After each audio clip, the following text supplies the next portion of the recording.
Hello and welcome to Glimmer of Genius, episode 12. My name's Luke and I make YouTube videos. On the line with me is level 2 judge Grant David and cardboard trader Simon Wright. How are you both doing? You alright? I've been better.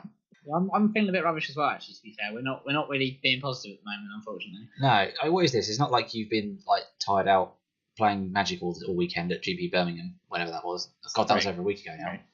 I think I was at a wedding on Saturday, which was quite nice, but I think I caught something off probably one of the filthy children there.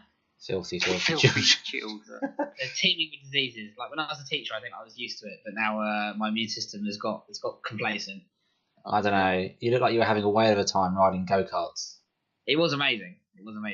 There's a part of me that imagines, as you said, there was lots of children there, that you somehow broke into the children's area and just stole all their go-karts. And to be fair, I think there was more adults on the go-karts than there were children on the go-karts. Yeah, it doesn't surprise me, especially as long as he wasn't stealing the children, it's okay. Yeah, that's fine. Yeah, that's fun to do that sort of stuff at a wedding. Was there anything else? Not stealing children, the go-karts. That is. I like that. Yeah. Was there anything else quirky at this wedding other than go-karts? It was croquet, and then there was a stage where everyone was going around go-karts with mallets, trying to sort of playfully hit obviously the go-karts on the people. That would end badly. Oh, that sounds fun. Yeah. Oh, okay. I'm going to kick things off, first of all, with a little bit of GP Birmingham. I was there competing. My GP experience wasn't amazing. I went 3-4 drop. I took affinity to the event. The event was modern. Wasn't particularly good in terms of the main event, which is a little bit upset. But at the same time, there was some things that I couldn't really do much about. I think there was 3 key losses that I had throughout the day, which pushed me out of contention. One was against Bant Eldrazi, which I wasn't expecting, where I got Stony Silenced out, and against Burn, I got Stony Silenced out as well, which was a little bit out of left field as well, because I haven't.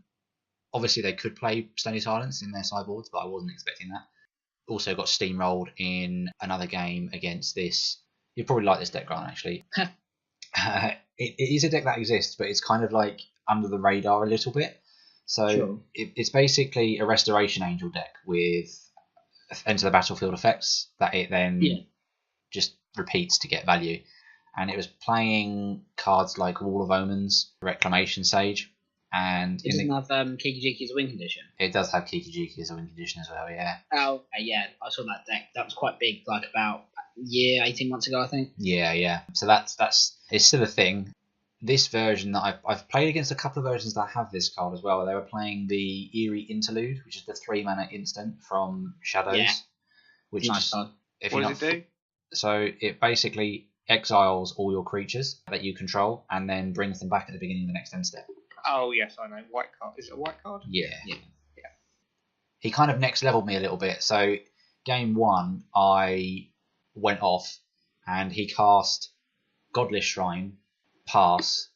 So then I took massive chunks out of his life total, and then he cast a tapped Sacred Foundry, purposefully not showing me any green sources. So I was kind of like, I don't know what he's doing. So I didn't really sideboard very well. And then when I saw what he was doing, I then sideboarded correctly. But unfortunately, in the third game, I think he managed to have a Reclamation Sage enter the battlefield 5 times, which was pretty horrible. So that was pretty unfortunate. So some key losses there. Affinity was really good. I did have to mulligan quite a fair amount of times throughout the tournament, which was a bit frustrating. But I mean, it's going to happen. And sometimes... There was one really risky keep as well, which was against the Bant Eldrazi one, which really cost me. And it basically meant I had a turn 2, what's it called? Etch Champion, the guy that's protection from all colours. And I was sitting there thinking, this is fine as long as they're not on some sort of Eldrazi deck, and they just happen to be. So my turn 2, protection from everything they have, was completely irrelevant. So that was a bit rough. Do you wish you now brought some Fragmatizers with you? No, because, and the only reason being is I very rarely saw the one Stony Silence that I had against me that was completely backbreaking. I went Darksteel Citadel, Mox Opal into a turn 1 Cranial Plating, and then they went Stony Silence.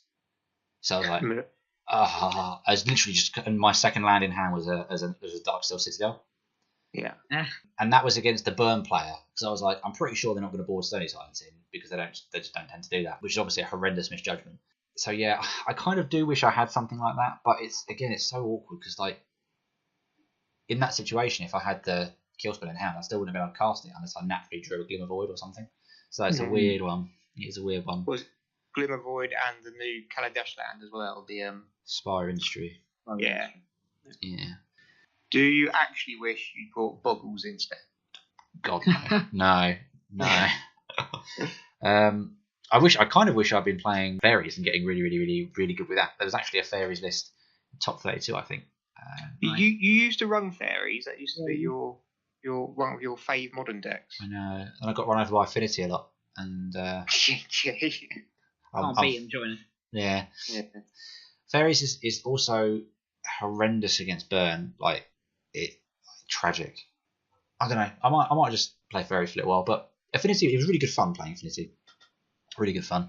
But that was my main event. And then I did a GPT the day before.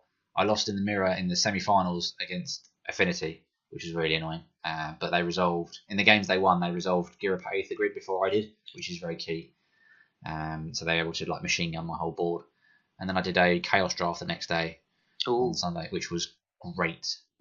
Kamigawa was awful in there though. The Kamigawa boosters were like, if you have a spirit, you get this bonus, but like there's like one Kamigawa pack. It's like, well, this does nothing. I opened. Well, unless you're drafting Innistrad or Shadows over Innistrad as well. Actually, I don't think there was any Shadows. Ooh. There was an annoying There amount. was a card in Kamigawa which was like 5 mana for a 2/1, but it had protection from non-spirit creatures, and if you open that in a Chaos Draft, it's amazing. Oh wow, Yeah. that is hilarious. Yeah, no, the best card I opened was a foil Dragonstorm, and I then opened Perforos God of the Forge. I was really annoyed I had these Theros packs. I was like, why are they giving us Theros packs? And then I opened that, so I was like, okay, that's fine. That's worth like $10 or something. Yeah, I was quite pleased with that. Yeah, I built this ridiculous greedy 4-color ramp deck. Good, like it. Which was it was beautiful. But then I got into like 2 packs in, and I realised I didn't have a single 2-drop. I thought you were going to say no ramp. No, I had plenty of ramp. And these weird like land destruction things kept wheeling, so I just had like nothing left in the pack, so I just take a random land destruction spell. But I was sensible and didn't go that route. But one thing I did get was the 3 mana steal your opponent's creature and attack them with it with Strive for 3. And so I did get to a point where I had 9 mana and I stole 3 things and killed them on the spot. That was quite cool. Oh, I love Chaos Drafts. Yeah. I need to arrange one soon at the shop, I think. Yes, you do. But yeah, no, that was pretty sweet. I also did the PTQ on the Sunday as well, but I just didn't do very well. But it was fun playing Sealed. It was weird actually. Like so many of my games are really close. Like both my opponents would like do something obscene and we'd then answer it. So I had cast the sand thingy that the Flame Tongue Kavu thing, which does 3 damage if you control a desert to a creature. So I'd like cast that, kill my creature. I'll be like, oh god, now he's got 3 creatures on the board. I'll cast Hour of Devastation, wipe his board, and then I'd play a couple of creatures, then they'd cast Hour of Devastation, wipe my board, and then just go back and forth. The best bad beat story I can tell you though was I had this one guy cast the Locust God against me, and he got about 4 tokens off of it, and I was like, I've got so few outs in my deck to this card. I was just attacking everything I had into his board, like because I had some burn spells. And I got him down to quite a dangerous life total that I could just top deck burn to kill him. So I was like, right, this is fine. This is my plan. This is okay.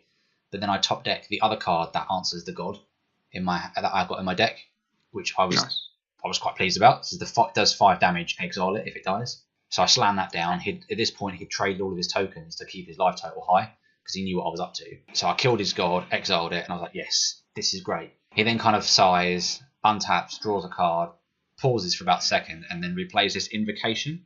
And I was like, oh, it's an invocation. At least it's not the Locust God. And then I pick it up to read it because I can't see what it is from there. And then it is another copy of the Locust God. Wow. Cheating bastard. I know. Oh. And I was just did you judge check it? No, at this point it was so late in the day, like there was nothing up for grabs. Like it was. Well, I mean, I was playing for prize tickets, so I wasn't playing for the top 8 or anything. But I was just like, and because it was later in the rounds as well, I just was being really friendly with the people and saying, "Oh, did you open anything good? Did you open any invocations?" And he did look at me and went like, "I'll tell you after the game." I was like, "Oh, shit." That's Oh, not. you have. Yeah, that's not a good answer. Was he did so far down the list with 2 Lothus gods in his deck? He said he didn't see them in his games. He said, "This is the first time I've seen 1, let alone 2, in all my games." I was like, "Fair enough." I always saw a draft, and you open an awesome card, draft around it, and never see it. Yeah. But I've listened to Limited Resources, and they were talking about this format being very, very impacted by the bombs. And the few games of Sealed that I've played, I would agree with that. Very, very bomby cards in there. And the gods are hard to deal with as well. Very hard to deal with. If you don't have a way to exile them, then it's very difficult. And I don't think there's much either. So, I mean, I was lucky one time I got paired up against a god. I could like pacify it. Oh yeah. But can't use abilities either. But of course, it doesn't stop triggered abilities. So pain in the backside. But other than that, it was a really good tournament. It was good fun playing some Sealed. Yeah, the whole event was pretty sweet, really. We'll probably talk a bit more about the GP Birmingham as a whole after that. But that's been me. I've also been playing some Burn on League since I've been back as well. After a card was in the top 8 deck, which again we'll go over in a bit. But I've been playing some Burn Leagues. Oh, one last thing I will say, actually, I just had this awesome game against Boggles just now online. So I'd steal game 1 off them just about. Game 2, I have a Monastery Swiftspear versus their random Boggle thing. I can tap out on my 2 to play another, Monastery Swiftspear, and then bolt him to do some damage. Or I can leave up the Skullcrack, and I've got double Skullcrack in hand. I was like, right, I probably just lose the Daybreak Coronet, so I'll hold up the Skullcrack. So I do, and then he casts like a stupid number of enchantments and finally a Daybreak Coronet. So he's got like this 10/10 Vigilant First Strike Boggle, and he swings a Skullcrack, and I go to 5, and then I untap, play another Monastery Swiftspear, hold up a second Skullcrack, and he's like, he goes to attack. So I then Skullcrack again, chump with a thing, just like praying he doesn't draw an enchantment that gives them trample. I feed him a Monastery Swiftspear, Skullcrack, as I say, and then I untap, and I've got like all this burn in hand, and I end up having to like chump, bolt my own creature to not let him gain 10 life. And then I do that, end step Boros Charm him, and then I've got one more bolt in hand, and he's at 4 life, and then I untap, and literally the final turn I've got nothing left on the board except land. I've got 1 card left in hand, and he's got this 10/10 life link. I'm at like 3 life now because that's a fetch shock. And I top deck bolt and just go bolt. Nice. It was so good. But no, it was pretty jammy. So enjoying playing Burn again. Which is the other deck I like in Modern as well. It's nice to actually just go back to playing some other decks that I haven't played for a little while, which is pretty sweet. But yeah, Simon, what have you been up to, Magic? No, nothing. It's rubbish. Rubbish. No. Well, we've got we've put on events at the shop, loads of events, but low turnout at the moment, so it's a bit disheartening. I borrowed the Godfarer's Gift deck just in case I got to play to make up the numbers at Standard Showdown on Saturday, but unfortunately we had exactly 8 players. Damn them. So no, I didn't get to take that out for a test run. Commander release day coming up on Sunday that I'm really excited about. It should be quite fun. And our Commander days are always great, so I'm quite looking forward to that. You'll get people for that, I'm sure. People love Commander. Oh yeah, our Commander days are proving like a huge success. They get bigger and bigger each month. The other nights are a bit slow at the moment, which is a shame. But then it is the summer. I know myself as well. I have been going to less and less FNMs the last few weeks just because I wanted to practice for the GP. So there's been a lot of that going on. And also I didn't get to go to the GP, so quite bitter. Yeah. Would you have actually played in Modern though? Oh hell no. No. No, I would have gone and done some Chaos chart. I saw someone. Do you remember our friend Steve Davies? I saw him posted pictures of doing a sealed event. I think he got like a revised, some sort of revised starter deck. Oh, I saw that. And 3 random chaos packs, and you build your sealed pool out of that. That looked quite fun. Yeah, revised sealed. It's probably awful because I know. it would have been terrible, I would have thought. But yeah, it's something different, something fun. Yeah, well, I saw that. Yeah, revised. I don't know if that was the same one, but they did revised sealed for £100, and you build that. I mean, basically, I think it comes down to you open an underground sea or bust. Yeah. and then you've got to play sealed with atrocious magic cards. Yeah, which you don't want to shuffle too hard. No. So I haven't really played any Magic since our last discussion. Grant, what about yourself? You spoke about some decks that were going to try and get me back in standard, and one of them was the red aggro deck, which was fine, but given that the top 8 had like 6 versions of that deck, I wanted to go a bit different. I saw quite a cool list which had Splashing Black for Cut to Ribbons, and also Amit Eternal, if that's what it's called. Eternal Amit, whatever it's called. Yeah. But I really liked it, so I built the deck, and just got really unlucky with my matchup, so I actually went 0-3. Yeah. So I sort of, after the event, I kind of said to myself, this is what I get for playing a sensible deck, so now I'm going to focus on playing either Godfarer's Gift or... What was my other idea for standard? We're right successful, aren't we? I'm glad. I know, right? Glad they tuned into this podcast. With our hot tips. But no, so it's either Godfarer's Gift or I think there was like a Ketra's Monument deck that I saw that was quite fun. So I'm going to build a silly deck for next time I play standard. It's slightly more successful. I played Modern on Friday. I wanted to build a different Modern deck because I got a bit fed up of playing the black, white, Eldrazi taxes kind of deck. Like, it was okay, but it was a bit too sort of sensible, and I just didn't have much fun with it. So I built a Boros deck, which basically is mostly a land destruction deck, but also splashes Nahiri for, like, obviously the Emrakul thing. Oh, yeah. So it runs Molten Rain, Boom Bust.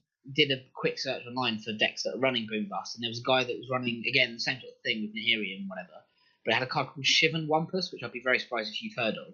I have. Wampus. You have. I have, yeah. There's a green one called Hunted Wampus, and it was in Planar Chaos, where it was the colour shifted stuff. So Hunted Wampus is a 4-mana 6/6 with trample.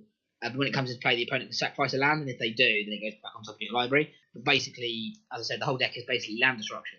So my win conditions are either Nahiri or a couple, I don't know how many I want to do, probably 2, of these Shivan Wampuses, and just they're unlikely to sacrifice lands if I've only got like 1 or 2 left. I played it on Friday and I think I went 3-1, I think I did. Cool. I couldn't find it because I was searching for Shaven Wumbus. don't search that. Yeah, Shivan Wampus, that's the dragon. Yeah, 4-mana 6/6 trample. When it comes in, you probably sacrifice land. If they do, it goes back onto your library. But yeah, it's good fun. I've also been experimenting because it main decks 4 Blood Moons, which, again, I kind of like decks like that, just to disregard the current meta and just use a card that is very sort of FU to the rest of the decks out there. Yeah. And obviously, it gets rid of any form of Tron. It kind of screws over most of the shadow decks because they're 3 colours, that kind of thing. But ironically, the games I actually had, I was either playing sort of low budget decks because players were fairly new to Modern, or red decks. So I actually boards out my Blood Moons every single game. But what I'm experimenting with at the moment with it is running Peak Eruption, if you remember that from Theros. No. So 3 mana, destroy target mountain, and it does 3 damage to them. Yep. So I need an extra card that does land destruction, and I'm left with either something that costs 4 mana or just Stone Rain, which obviously is just destroy land, nothing else. But because I'm obviously normally killing them with damage, and because I'm running 4 Blood Moons, I thought to run Peak Eruption because I can destroy their mountains, normally not, and do damage as well. And I'm experimenting with it at the moment. I'm not sure if I'm happy with it yet. But I've seen it in lists before. I have seen it in a few lists, yeah. Yeah, I quite enjoyed it on Friday. It was quite fun, quite different, but still fairly reliable because of like Nahiri and stuff. The other card you can run is Roiling Terrain, which is 4 mana, which I don't think I like because it's a bit too expensive. But that's destroy target land, but then it also does damage to the number of lands in their graveyard, which normally just by me tends to be about 2 or 3 damage. But of course, if they've been fetching, that could be 5 or 6 damage easily. But it's 4 mana, and I think that's a bit too expensive, particularly because I run Boom. I tend to destroy my own lands. I mean, the way it gets around that is it runs Darksteel Citadels, and with Darksteel Citadel, obviously, you try and destroy your own land, it doesn't work because it's indestructible, or you run Flagstones of Tracair, and when it dies, you just search another land up. Clever. That's good fun. Yes, I've seen that one using the Pox decks. That's good. Yeah, I do want to build that deck, but I just don't have the lilies, unfortunately. I've got everything else. Fulminator Mage. You could play Fulminator Mage. Yeah, I could do. I quite like that with Living End, because you could bring it back. I don't know. It doesn't really do any damage, but I suppose you could play it as a creature as well. That's fun. You could do it also, with maybe I don't because I run Anger of the Gods as well, which is quite good for sweepers, but I don't tend to run creatures. But to be fair, I only have 1 main board and then 2 on the side, so Fulminator Mage isn't a bad shout, actually. No, I mean, you could... I don't know how much you want to stretch the mana base, but then you could then look into things like Colligan's Command as well, to then get it back. Yeah, that's not bad, actually. I like that. I mean, Black has land destruction as well. and there is a list that runs stuff like is it cranial extraction or surgical extraction? So you just draw one and then on basic lands and just take all of them out of the deck, kind of thing. That's quite fun. But yeah, I think I'll look into it. I mean, I've only given this a go once. I did play it before, but like I said, that was with Dark Dwellers, so that was quite a different deck because you could play Boom Bust. Well, sorry, play Boom, then like turn 4, turn 5 if you've got Spirit Guides, play Goblin Dark Dwellers, then cast the Bust side of it, destroy everyone's lands. I'm left with like 1 or 2 depending on the Citadels and Flagstones, and they just die because I've got no lands at all. That's pretty good. I think land destruction or at least mana denial of some kind is pretty strong right now between Eldrazi Tron, Scape Shift decks, and exactly even just blue-white control. But basically, my criteria was I want to get back into Modern. I need something that runs main deck with Blood Moons, and that was my criteria basically. And although quite a small scale tournament, as I said, it didn't work very well. I think if I had taken it to something like Birmingham, it would have done not amazing, but I think it would have automatically won certain games. Yeah, you'd have ruined some people's day for sure. Oh yeah, definitely. Speaking of GP Birmingham, let's talk about the top 8. As we said, GP Birmingham was modern, and the top 8 was interesting. And yeah, definitely. There was quite a mix. I think in the end, Red White Burn won it, which we'll jump to in a second. But just to quickly skim through the deck lists, first of all, we had one Bant Nightfall Humans, which was Humans Collected Company and the Knight of the Reliquary and Retreat to Coral Helm combo.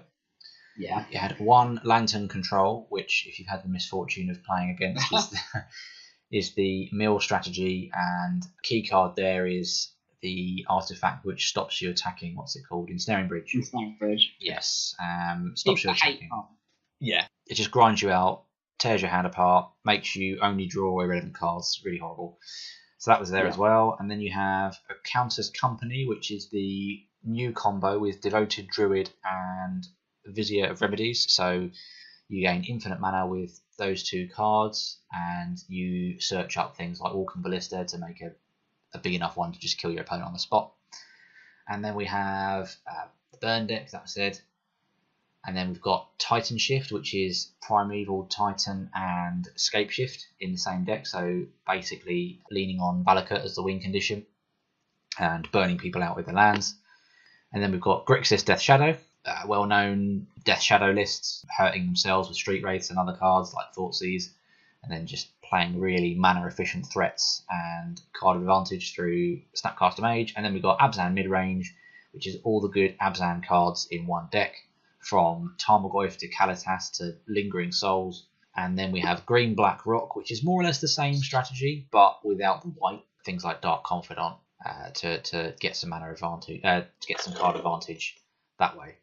So a real variety there, with the only decks being similar. I would say are sort of the green black and the green black white decks. A very varied top 8, really really interesting. And even if you go down into like the sort of top 32, there's still plenty more decks. As I mentioned, there's a fairies deck in there and a whole slew of other things a lot of people were worried about and playing as well. Eldrazi Tron, but didn't make the top 8, which is the Tron lands and Eldrazi cards to just like make loads of mana and play unfair things as quickly as possible. So it's really awesome to see. Do you know what else didn't make top 8? Me? Yeah, or Affinity. or Affinity. Yeah. Yeah. Yep. All Boggles, though. All Boggles. I can't laugh. But I thought the bogeyman was of the tournament was Grixis Death Shadow. That did make the top 8 though, didn't it? We had one in the top 8 though, and that was piloted by our local hero George Channing. Local hero. I actually caught his game. Nice. It took me a good 5 minutes for me to go, George Channing. Oh yes. Nice to unfortunately, see. He didn't get past the quarterfinals. No. What did he lose to? I believe he was playing against the Alberto Garcia's Abzan midrange deck. As the commentator seems very biased towards Alberto Garcia winning that game. Oh, really?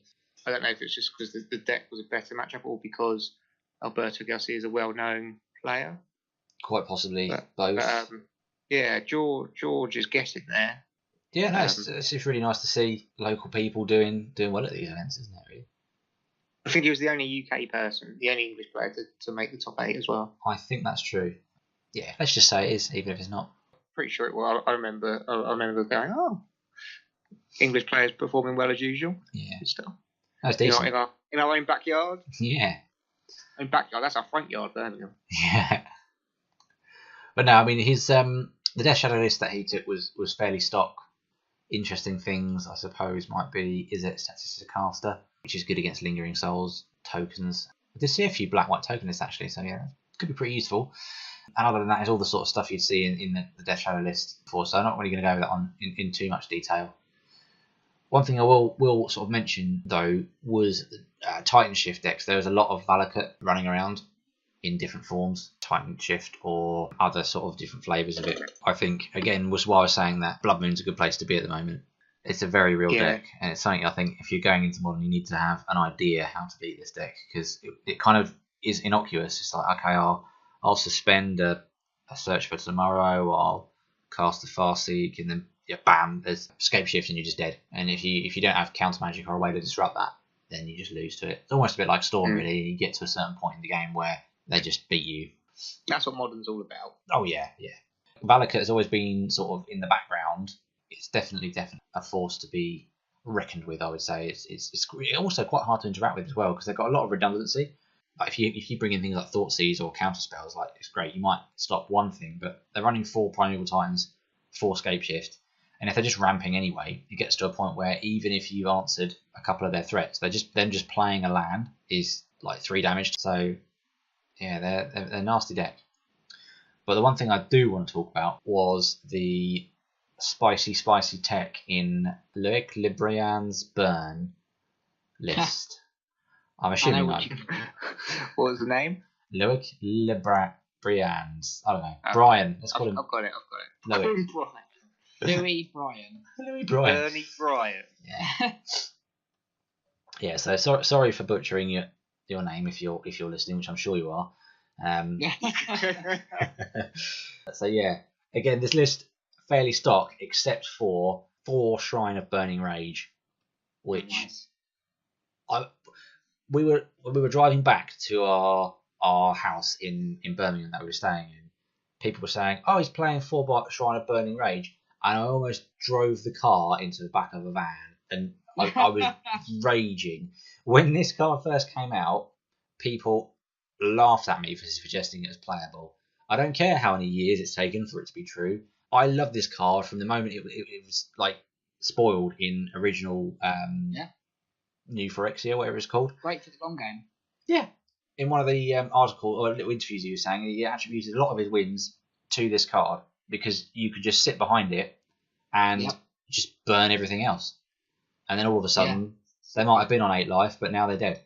And I've been playing, as I say, some Burn League. This is why I've been playing Burn in League, because it's just literally reawoken my want to play this deck.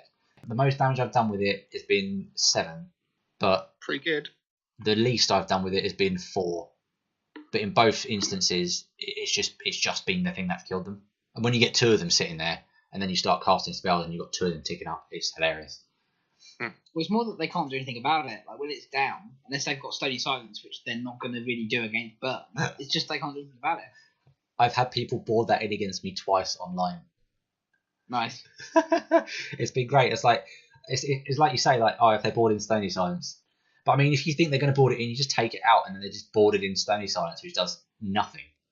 I mean, the March of the Multitudes deck, which, for those that don't know, was the event deck you could buy, which was White-Black Spirits, which was actually really good. Like, the value in it was amazing, gave you 2 Inquisitions, that kind of thing. That had the White Shrine, the Shrine of Loyal Legions, I think it was called. Oh, yeah. And again, that was the exact same thing, just made 1/1, I think it was Mers, I think it made. Oh, yeah.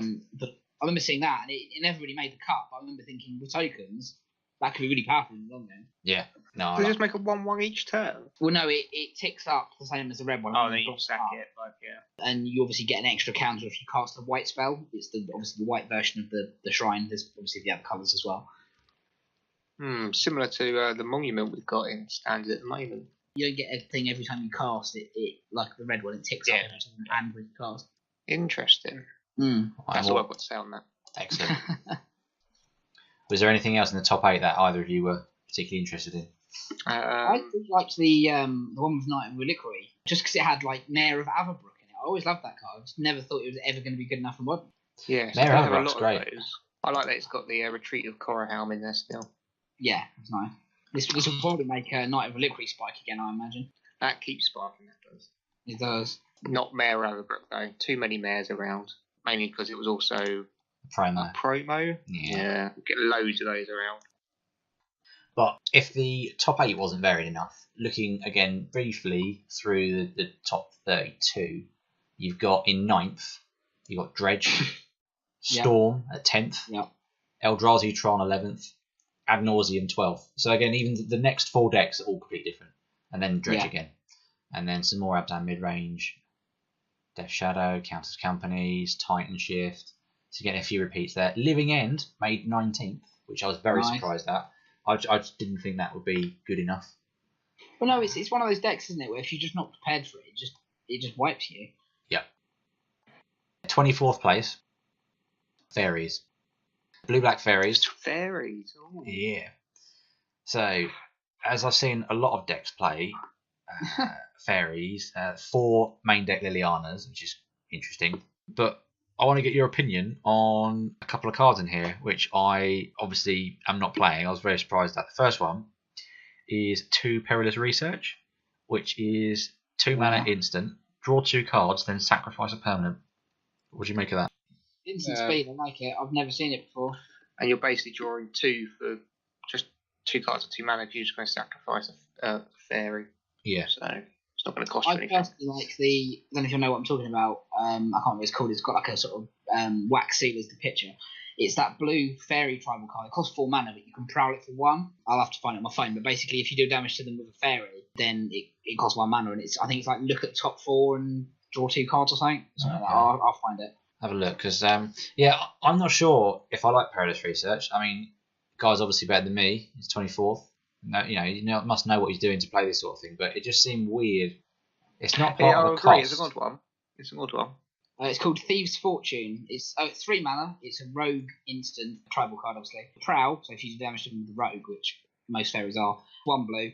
You look at the top 4 cards of your library, put 1 of them into your hand, and the rest on the bottom of your library. So not amazing, but I think it's interesting. I don't know. But then have you seen what he's got in his sideboard? He's got a big Game Hunter. That was the next card I was going to ask you about. and 2 gifted Etherborn. So what does Big Game Hunter do again? Destroy target creature, powerful or greater, can't be regenerated. But it has a madness trigger as well for discarding stuff. But I don't know, is he discarding stuff? Liliana. Really? Oh, I guess so. Liliana can do it. Oh, yeah, no, that's not bad, actually. I like that. Although, can we just go back to the fact that it's called Fairies? It's really not. It's got 6 fairies in it. Yeah. It's a fairy build. Like 10 if you include Bitter Blossom. 23 lands as well, which just feels greedy. He's playing 3 cryptic commands. I don't know. You think you need 2 for the cryptics, don't you? Huh? You need to have those lands, don't you, to get to the cryptic commands? Basically, yeah. I mean, it's just...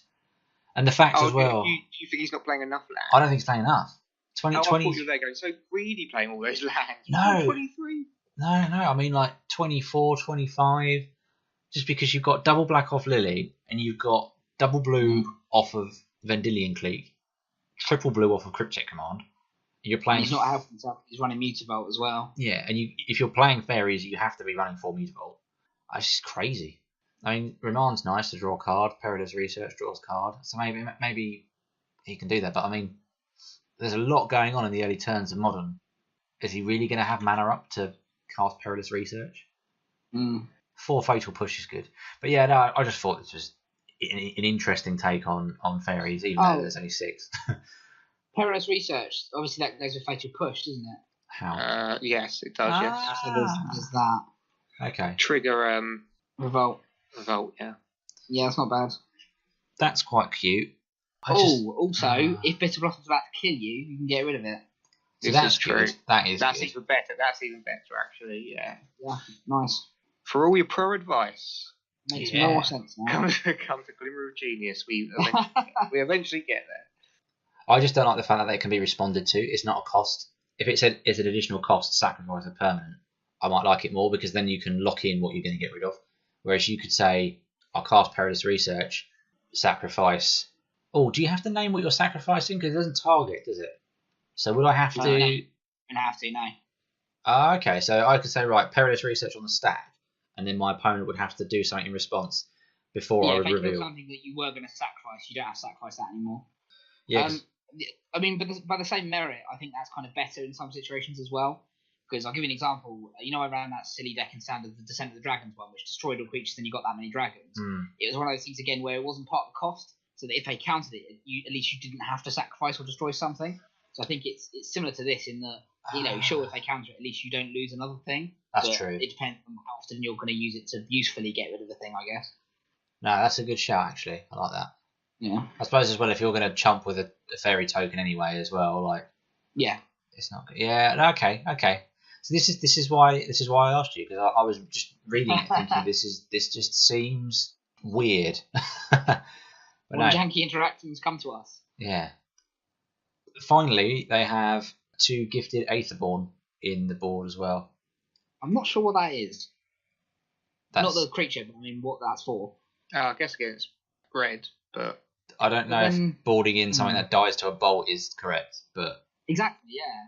Yeah. Surely there's better. But no, if they're bolting that instead of you, then you're winning. The double black as well. I don't like that.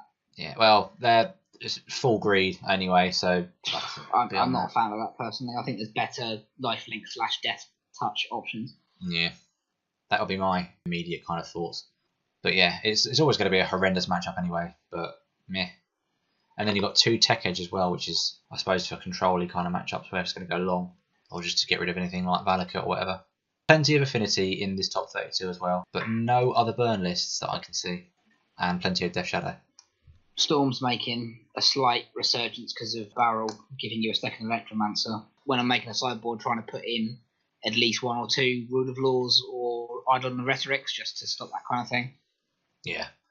Barrel has really kind of helped that deck to actually do its thing properly. Pain in the arse. So yeah, that's the GP. Did you enjoy the GP? It's your first one you went to with your team.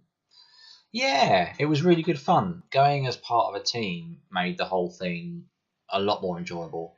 I kind of made a comment about this in one of my sort of roundup of it on my YouTube channel, but you don't always realise it, but being at these events can actually be quite solitary, because you're kind of waiting between rounds, and if you're not immediately with people, you just end up standing around. And a lot of the time between rounds, I thought to myself, I'll just see if I can find anyone, and you end up just kind of walking, trying to find people, and then before you know it, the round's over. So I mean, you kind of message people, say, I'll meet you by this point, or what have you. But people are playing, people are trying to eat, people are trying to go to the loo between rounds, rest. So it's quite strange, and you don't always have time to have any kind of meaningful conversation. The conversations you can have end up being quite repetitive, and it's not a criticism of anyone. How you doing? How's the round? Winning? Yeah. Because it's all, especially in the big main event, it's all very much kind of like, you know, that's the big thing we're all trying to do. I find up to round 4 or 5 I'm doing that, and after that, if I'm doing well, then that's it. I sort of avoid finding people after that and just sort of take a rest after each round. Yeah. In case they jinx you. Focus a bit. just so I can have a bit of a breather, really. Yeah. Yeah, mentally prepare myself for the next round. That makes sense. But out of our team, 2 of us day 2 that were there, out of the team that were there, 2 of us day 2 and 2 of us didn't. Philip basically, I can't remember what his overall record was, but he came 40-something. 41st. Not bad. Which is pretty good. And he even beat Ivan Flock. Oh, well done. Yeah, which is pretty good. He saw him the first day and waited for him to finish his round and asked him to sign his playmat and had a little chat with him. And then the next day, played him and beat him. Did he then get? Did he then offer to sign Ivan Flock's playmat for him? Yeah. Just get off. That would have been sweet. But I even actually I saw him. I didn't see anyone else that I can think of that was really famous. But I'm sure there were other people there. But no, that was pretty cool. And as I say, with Philip doing well, even though obviously I proper bombed out and I wasn't really doing very very well at all. It was really nice sort of sharing in that whole experience and kind of trying to lift him up and say, yeah, that's amazing, you're doing really well, and like, carry on and sort of being there and cheering him on sort of thing. It's really nice from that point of view, rather than kind of being like, oh, well, what am I going to do now for 3 hours? It was nice to kind of have that to go back to and talk about, which is awesome, which is a real big benefit of being in the team as well. As much as it was nice for me, I suppose it was also nice for Philip as well, having people that were genuinely interested and invested in how well he was doing, rather than people just going, oh yeah, well done, mate, and then buggering off to do their side events and not really caring what he's up to. Yeah, you guys are putting the effort and the time to test with him and get him to where he was. So yeah, it's a joint victory in a sense. Yeah, I mean mainly mine, but also mainly yours. No, it was. Yeah, it is. Absolutely right. You do share in it a little bit, but it's really nice to see him do well. So yeah, well done to Philip. It was really good, really good. But yeah, no, the GP was really great. Very, very busy. Very, very busy. Where was it? It was at the I can't remember what it's called now. Yeah, I've been there before. It's quite a nice venue. No, it's decent, and all the judges in that were really, really hot on everything. I only had one negative experience the whole tournament, the whole weekend, and that was in a modern rebound event, because I wasn't sick of losing modern enough. I had to do a rebound event on the Saturday afternoon, and I had basically had a guy who was really pleasant enough and nice, but also a horrendous cheat. And because it was regular rail, the judges didn't really seem to care. Yeah. And so after the first judge call, I kind of just gave up on it, and it wasn't very good. I don't go into massive details, but he was basically just trying to cheat, essentially. But well, that's rubbish if the judge isn't going to step up and. Well, that's always what's the point? If I can understand that you can get away with some. The rules aren't enforced as strictly, but if you've got someone sitting there deliberately trying to cheat in order to get extra points or whatever, then the judge should step up and get him out of the tournament. No, I know. Cheating should be treated the same regardless of whatever rules enforcement level it is. Yeah. I know. Oh, you should have said, could you ask them for the judge to sit there and watch the game? I guess they're quite busy, but. No. Like the first time it happened, I called a judge, that was fine, and there was a complete lack of interest. Reset the game state as it was, no warning. I was just like, well, that just seems ridiculous not getting a warning. It's basically drawing extra There's no card. warnings at regular rail, unfortunately. Oh, crikey. Okay, fine. So yeah, and then beyond that, I kind of let something slide, and then immediately afterwards realised that I probably shouldn't have done that. And then from then on, I couldn't prove what he was doing was basically incorrect, and my head was frazzled. So I was just like, I can't prove or disprove what he's doing at this point. So once I'd let the second thing go, that was it really. Yeah, regular rail, you basically fix the game state, or you tell them to get out of the tournament and never come back. Effectively, that is the contrast. You can get DQ'd. That is the only punishment you can give. Yeah. Which is, it kind of sucks for stuff like that. Particularly, it's not too bad like an F&M where that's the only thing going on.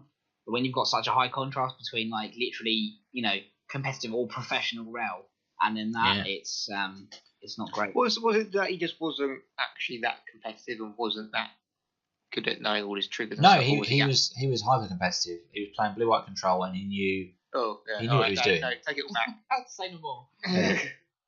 So he knew what he was doing, and he was doing it with a smile on his face. Trying to be pleasant and hiding behind that. But it's fine. I've got the measure of that person now, and I will basically never ever let them get away with anything ever again. So I think had it been the main event, it wouldn't have been. I'd just been like judge every time. But I think it frustrates me sometimes. I get kind of sucking into thinking, it's only a regular event, or whatever. But then no, I should just not let people be. Or it's a regular event at a GP, so it's more. I think they're more expensive, and there are better prizes on the line. Yeah, I know the rule level is the rule level, but it incentivizes people who will cheat to cheat more. Yeah. Especially if they think, it doesn't matter, there's no way I can get away with it. All I'm going to get is a game reset or a board state reset. Yeah. So that was the unpleasant thing, but the other weird, interesting things that are amusing sort of afterwards to hear about. So I just did a seal PTQ for Sunday's main thing that I was doing, and I was sitting next to these people, and this one guy drew his card for the turn, and looked at his hand and was like, I've just drawn Progenitus promo. And his opponent was like, what? It's like, crap, I must have left this in the deck box in the sleeve that they put it in, that when they give you the card, and then when I've picked out my deck, I then shuffled the Progenitor's promo in. And they're like, oh no. So I'm sitting there thinking, well, he's just got himself a game loss. This is the main event? This is the PTQ, yeah. Oh, PTQ, okay. Yeah, so like the main event for the Sunday, for anyone not in the main event. Yeah.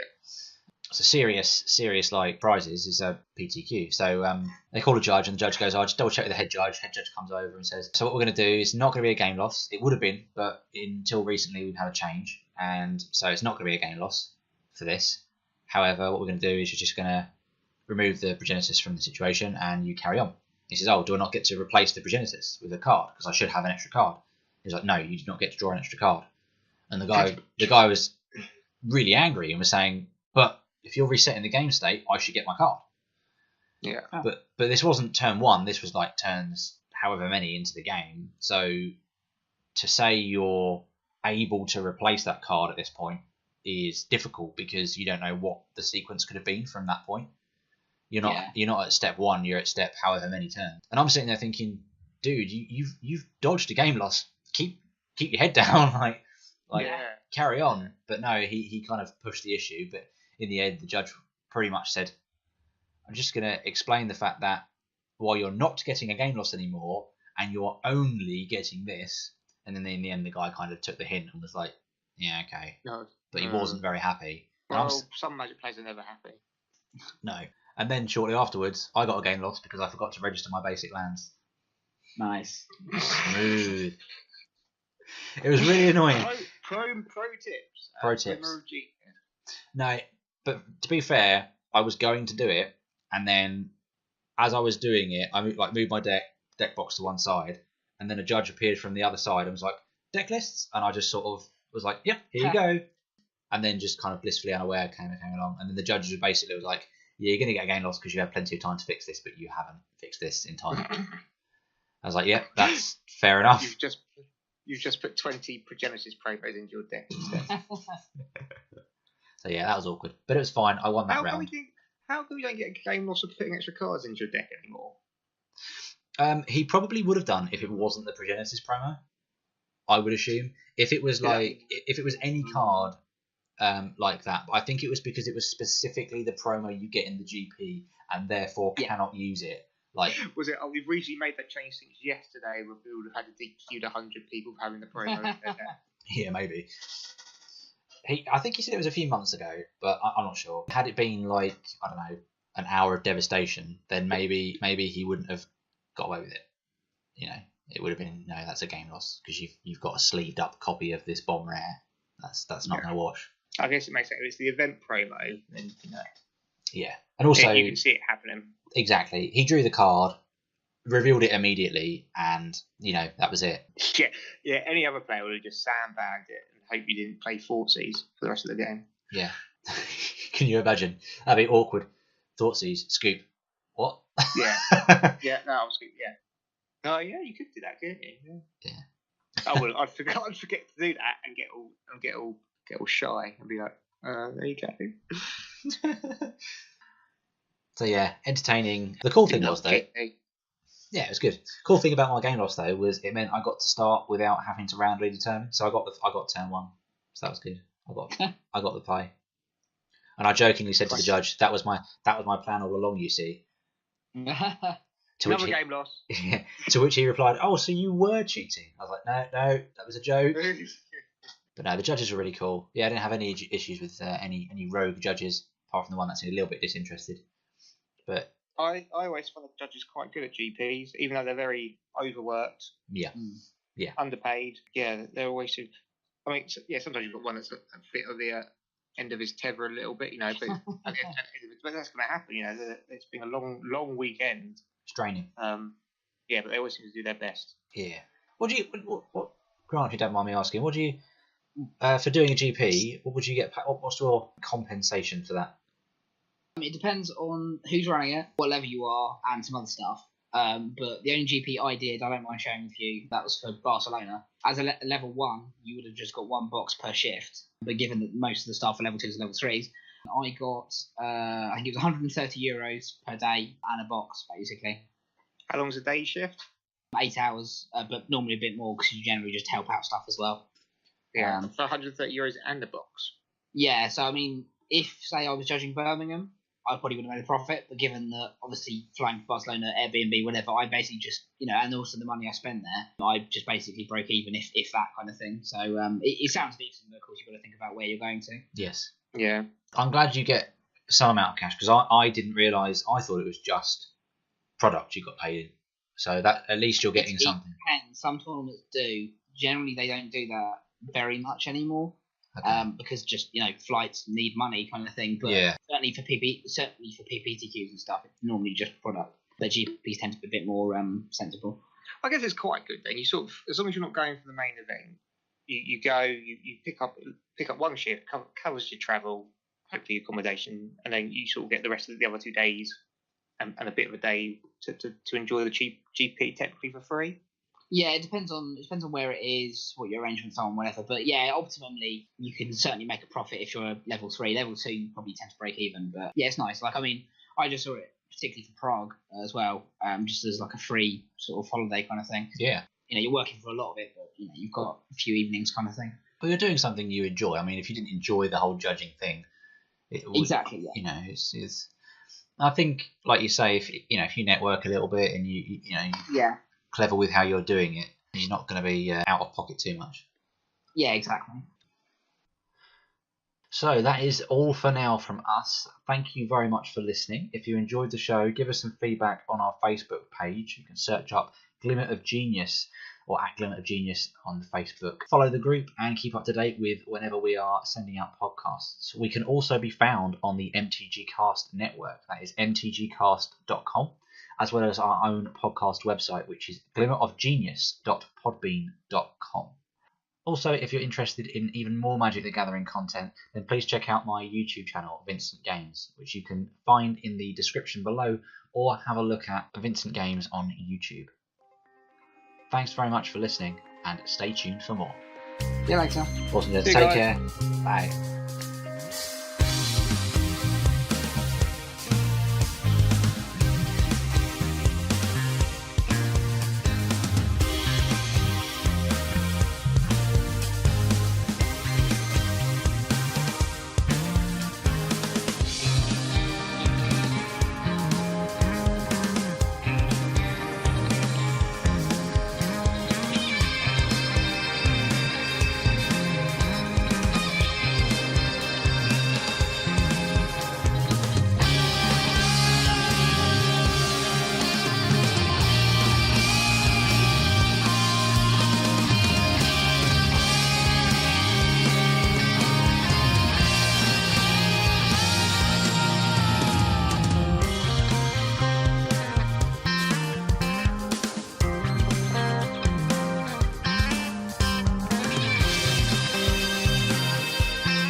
You both good? No. Why? What's wrong? I found Tomb Kings aren't in the new General's Handbook, and I need to know when and where it will come out. I thought they were just dying off. They're keeping their points as a PDF system, but they're not in the new book. I swear I saw a leak for Necropolis Knights though being more expensive, so they are somewhere. Yeah, they're apparently doing a PDF. They're not in the book though, but they're doing an updated PDF point system for them. But I've arranged the game for Saturday, but if the PDF points aren't out, then I don't know what to do. Just use what the points are at the moment. That's fine. Yeah, I did. I was just annoyed because I pre-ordered the handbook. Yeah, I mean you still need it for some other stuff, particularly because you can obviously ally now. So guess I'm just gonna have to get another army. I think you're fine. Like, I mean, I'm saying that my wife's looking at me. New army? Yeah. New wife? Alright.